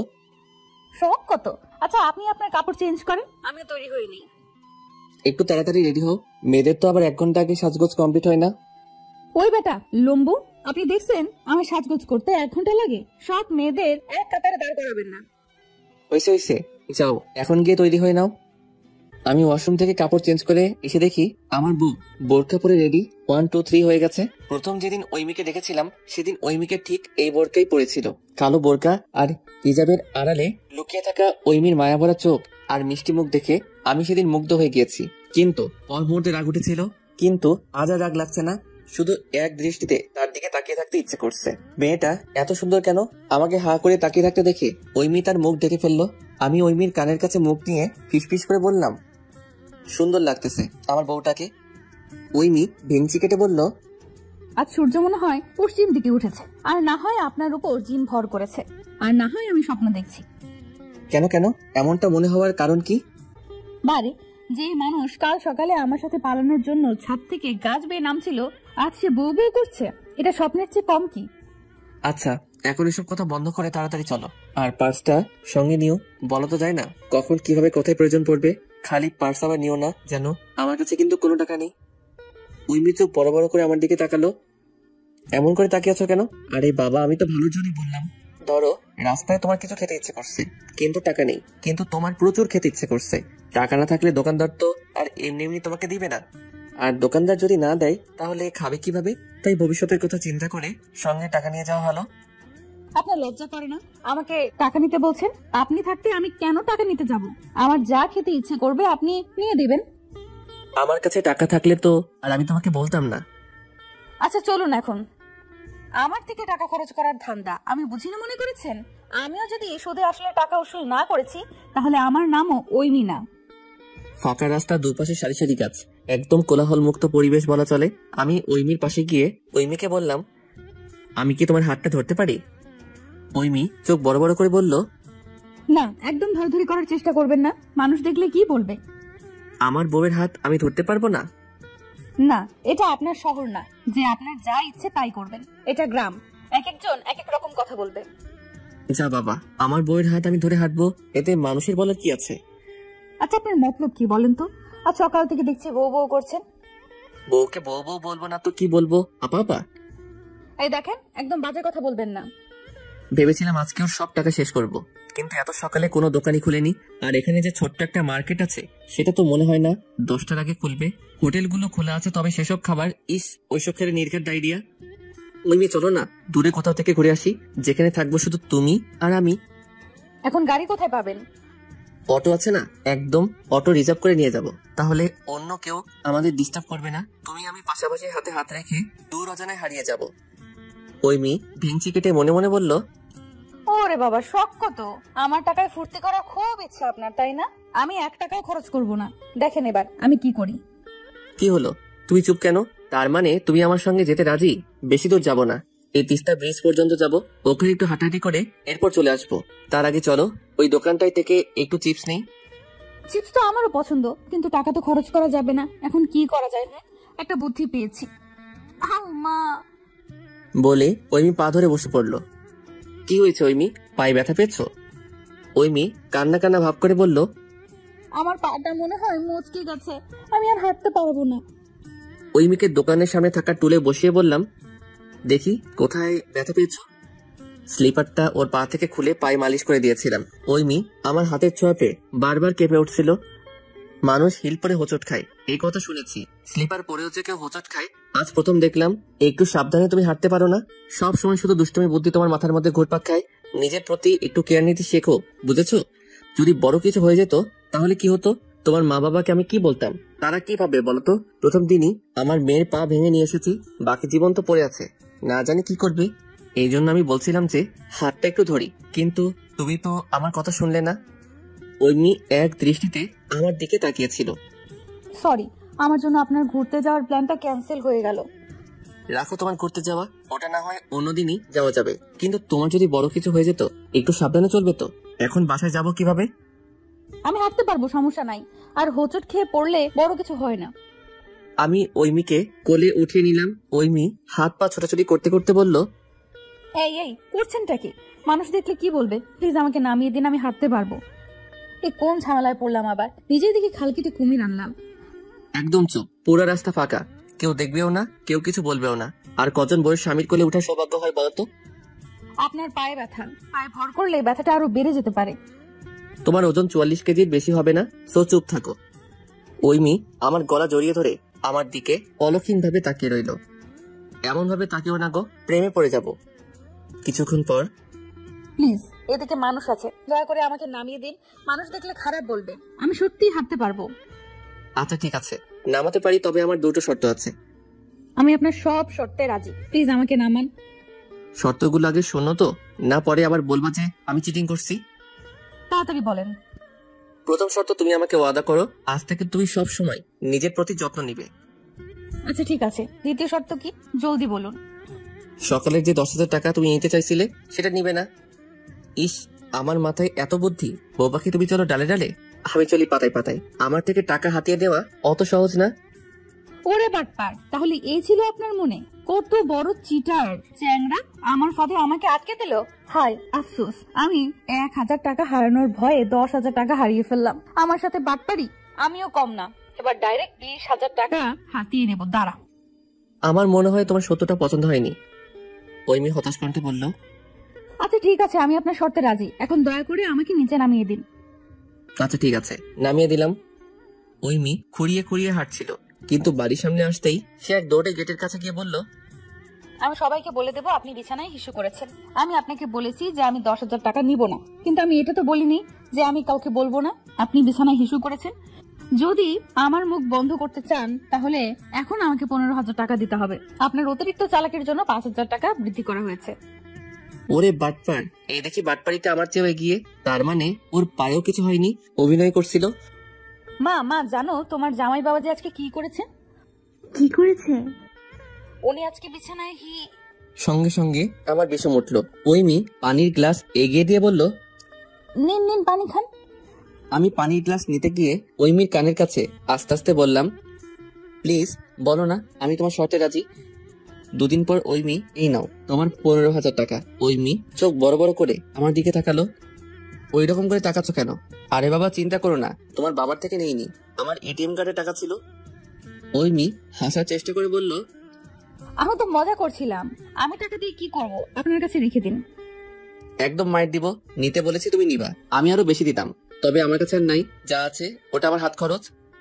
আমার ফোনটা ওকে দিয়ে বললাম, এই ফোনটা রাখো তোমার কাছে, আমার নাম্বারটা সেভ করে দেওয়া আছে, যখন কথা বলতে ইচ্ছে করবে মিস কল দিবে। আপনার ফোন আমাকে দিলে আপনি কোন ফোন ইউজ করবেন? আমাকে ছাড়া একটা ফোন আছে, আপাতত সেটাই চালাবো, পরে না হয় একটা কিনে নেব। আপনি তো খুব খারাপ লোক, আমাকে দিচ্ছেন পুরাতন ফোন আর আপনি নেবেন নতুন ফোন। অনেক পুরাতন ফোন নিব না, ওকে? নতুন ফোন দিতে হবে। এখন তো আমার কাছে টাকা নাই, এবার যখন আসবো তখন সঙ্গে করে নিয়ে আসবো। সত্যি তো? একদম বাটপারি করার চেষ্টা করবেন না কিন্তু, বলে দিলাম। আর ভুলেও অন্য কারো দিকে চোখ দিবেন না, আমাকে প্রতিদিন ফোন করবেন। একদিন যদি ফোন না আসে তাহলে কিন্তু আমি ব্যাগ আমার শ্বশুর বাড়ি চলে আসবো, বলে দিলাম। আচ্ছা ঠিক আছে, কিন্তু তুমি পড়াশোনা ঠিক মতো করবে। আমি বাসায় গিয়ে বাবা মাকে সবকিছু বলার চেষ্টা করব। তোমার পরীক্ষার পর অনুষ্ঠান করে তোমাকে আমার সঙ্গে নিয়ে যাব। ততদিন পর্যন্ত নিজের খেয়াল রাখবে, আর কোনো কিছু প্রয়োজন হলে আমাকে জানাবে। আপনিও নিজের খেয়াল রাখবেন, আর খেয়ে দিয়ে একটু স্বাস্থ্যবান হওয়ার চেষ্টা করবেন। মানুষ যেন আমাকে দেখা না বলে, দেখ ওই চিকনালের বউ যাচ্ছে। আমি মুখে হাসি ফুটিয়ে বললাম, ঠিক আছে। আমি ওইমির কাছে গিয়ে বললাম, আমি কি তোমার কপালে একটা চুমু খেতে পারি? না পারেন না, আমি তো আর আপনার বউ না যে আপনি আমাকে চুমু খাবেন। যত সব ফালতু লোক, নিজের বউকে চুমু খেতে তার থেকে পারমিশন নিতে হবে। কোন স্বামী তার বউকে চুমু খাওয়ার আগে পারমিশন নেয়? গাধা কোথাকার। ওইমির কপালে একটা ভালোবাসার পরশ বুলিয়ে বেরিয়ে এলাম। বাসে উঠে ওইমির নাম্বারে একটা মেসেজ পাঠিয়ে দিলাম ওইমিকে। প্রথম যেদিন তোমার ওই টানা টানা দুটি চোখ দেখেছিলাম, সত্যি খুব ভালো লেগেছিল, কিন্তু পর মুহূর্তে তোমার উপর ভীষণ রাগ হয়েছিল। তোমার গালে থাপ্পড় দিয়ে লাল করে দিতে ইচ্ছে করছিল, কিন্তু দ্বিতীয় দিন যখন তোমার দেখা পেলাম, আমি যখন তোমার হাত ধরেছিলাম, রাগে তোমার মুখটা লাল হয়ে গিয়েছিল। জানো, আমি তখন শুধু তোমাকে ওই মায়াভরা চোখ দুটো দেখছিলাম, ইচ্ছে করছিল তোমার লাল হয়ে ওঠা গাল দুটো আলতো করে ছুঁয়ে দিতে। এরপর যা যা ঘটেছে আমি আসলে কিছুই বুঝে উঠতে পারছিলাম না। কথা যাচ্ছে না, আল্লাহ যা করেন ভালোর জন্যই করেন। আমারও মনে হয় আমাদের বিয়েটাও ভালোর জন্যই হয়েছে, যদিও আমার মনে হয় আমাকে ফকির করতে তোমার বেশি দিন সময় লাগবে না। তবে সমস্যা নেই, তখন না হয় আমি হুইল চেয়ারে বসাবো, তুমি না হয় পেছন থেকে ঠেলা দিও, দুজনে একসঙ্গে ভিক্ষা করবো, কেমন? মজা করলাম। দুদিন ধরে তোমাকে একটা কথা বলতে চাইছিলাম, কিন্তু সাহস ছিল না বলে বলতে পারিনি, তাই এখন বলছি। আমি তোমাকে ভালোবাসি ওইমি। তোমার দুষ্টুমিগুলো প্রথমে খারাপ লাগলেও এখন খুব ভালো লাগে। জানো ওইমি, তুমি যখন ঘুমিয়ে থাকো তোমাকে তখন পৃথিবীর সবচেয়ে সুন্দরী মেয়ে মনে হয়। তাই আমি তোমাকে না জানিয়েই আমার সুন্দরী বউটার কিছু ছবি উড়িয়েছি, যেগুলো আমি আমার সঙ্গে করে নিয়ে যাচ্ছি। আমার দুষ্টু বউটাকে একটা কথা বলতে ভুলে গেছি। তুমি যখন বেডে আর আমার প্যান্টে পানি ঢালছিলে, আমি কিন্তু তখন জেগেছিলাম। আমি তো শুধু আমার দুষ্টু বউটার দুষ্টুমিগুলো দেখছিলাম। আমি ওই মুহূর্তে যদি অভিনয় না করতাম, তাহলে হয়তো তোমার হাসি মাখা মুখটা দেখতে পেতাম না। তুমি হয়তো এত আনন্দিত হতে না। ভালো করে পড়াশোনা করো, বিয়ে হয়েছে বলে আবার পড়াশোনা ছেড়ে দেও না যেন। তোমার জন্য তোমার বেডের নিচে গিফট আছে, আর সেই গিফটের বদলে তোমার চিহ্ন হিসেবে ড্রেসিং টেবিলের উপর রাখা তোমার মহামূল্যবান সোনার চেনটা আমি নিয়ে এসেছি। চেনটা বিক্রি করে এতদিন তোমার জন্য যত টাকা খরচ করেছি সব উসুল করে নিব। ইতি তোমার বলদ বর। একটু পর রিপ্লাই, মিস্টার চিকন আলী মশাই, আপনি তো বলদই রয়ে গেলেন। চেনটা বিক্রি করে আপনি 1 টাকাও পাবেন না, কারণ চেনটা সোনার না, ইমিটেশনের। নয়, হ্যাঁ। পৌঁছে ফোন করবেন, কেমন? ওই আপনার সমস্যা কি? বাসায় গিয়ে কি আমার কথা ভুলে গেছেন নাকি? আমি কখন থেকে ফোন করতেছি, ফোন রিসিভ করেন না কেন? ফোন সাইলেন্ট ছিল তো বুঝতে পারিনি। ওই মেয়ে একটু রেগে বলল, আপনাকে বাসায় পৌঁছে আমাকে ফোন করতে বলেছিলাম না? সরি, আসলে আমি ঘুমিয়ে পড়েছিলাম। দিনের বেলা ঘুম কেন? রাতভর কি করেছেন? রাতভর আমার সুন্দরী বউটাকে দেখেছি। আপনি সারা রাত জেগেছিলেন? কেন? কেন আবার? ভাবলাম আবার কবে যে দেখা হবে, তাই একটু প্রাণ ভরে দেখে নিলাম। আর তোমাকে ঘুমন্ত অবস্থায় অসম্ভব সুন্দর লাগে। ওই মেয়ে ভিঞ্চি কেটে বলল, ঢং, জানেন আমার কত টেনশন হচ্ছিল আপনাকে নিয়ে, আমি কতবার ফোন করেছি, কিন্তু মশাই ফোন সাইলেন্ট করে আরামে ঘুমাচ্ছে। এদিকে চিন্তায় আমার অবস্থা শেষ। ওরে বাবা, তুমি এত চিন্তা করো আমাকে নিয়ে? আমার ঠেকা আপনাকে নিয়ে চিন্তা করার। ওই তো মা বারবার শুধু জিজ্ঞেস করছিল, এই জন্য ফোন করেছিলাম। আমি ঠিকঠাক ভাবে পৌঁছে গেছি, শাশুড়ি আমাকে বলে দাও। আচ্ছা এখন তাহলে রাখি। রাখবেন মানেটা কি? ফোন কি আপনি করেছেন না আমি করেছি? তুমি করেছো। ফোন যেহেতু আমি করেছি সেহেতু ফোনটা রাখবো আমি, বুঝতে পেরেছেন? বুঝলাম। এখন বলেন কি করতেছেন আপনি? এই তো ঘুম থেকে উঠলাম মাত্র। তুমি কি করো? আমি অপেক্ষা করছিলাম আপনার কলের, কিন্তু আপনি তো ঘুমাচ্ছিলেন। ও আচ্ছা, ভালো কথা। সোনার চেন কত টাকা দিয়ে বিক্রি করলেন শুনি? আরে ওটাকে আমি বিক্রি করার জন্য নিচ্ছি নাকি, চেনটা তোমার স্মৃতিচিহ্ন হিসেবে নিয়ে এসেছে। ও আচ্ছা। বেডের নিচে যে গিফট রাখা ছিল ওটা দেখেছো তুমি? না, আমার তো মনেই ছিল না। দাঁড়ান এখনই দেখছি। ওইমি বেডের নিচে তাকিয়ে অবাক হয়ে গেল। এতগুলো চিপস কে খাবে? কেন, তুমি খাবে? আমার সবগুলো একদিনে খেয়ে ফেলো না জানো, তাহলে কিন্তু নির্ঘাত ডায়রিয়া হবে। ওই শোনেন, আমার হজম শক্তি খুব ভালো, আপনার মতো না যে কিছু না খেতেই ডায়রিয়া হয়। তোমাদের ওখানকার খাবার যে পচা, এগুলোকে বেঁচে থাকার জন্য হজম শক্তি অবশ্যই ভালো হওয়া উচিত, তা না হলে বেঁচে থাকাটা কঠিন। ওই একদম বাজে কথা বলবেন না, আমাদের এখানকার খাবার মোটেও পচা না। আপনি কোথায় গিয়ে কি খাইছেন না খাইছেন, যত দোষ এখন আমাদের খাবারের। তোমাদের ওখানে ভালো কোনো খাবার জায়গা থাকলে তো, যত সব বাসি খাবার দেয়।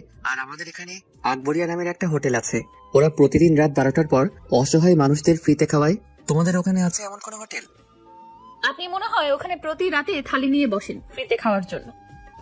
বলে ওইমি হাসতে হাসতে